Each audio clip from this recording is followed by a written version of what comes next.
Hello, and I've made a very fun little device. So this guy is cycling through a map. We are just gonna go ahead and up through the portal, hop through this portal, and then as soon as we enter those chunks, you see the minecart goes back, and just to make sure that it's to show you that it's not going to teleport us back until we enter those chunks.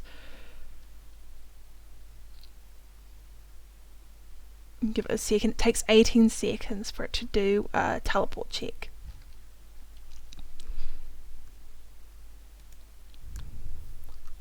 Alright, but as soon as we enter the chunks over here,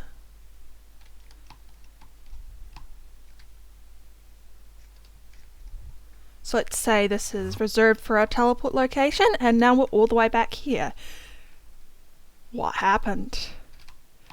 So, it's incredibly simple. There is just a map here, and it's placing it in here, and it's like, hey, is this map different than the ones in here? If it is, it places it here. And then we can just put this one straight back in there. And now we have a teleportation system.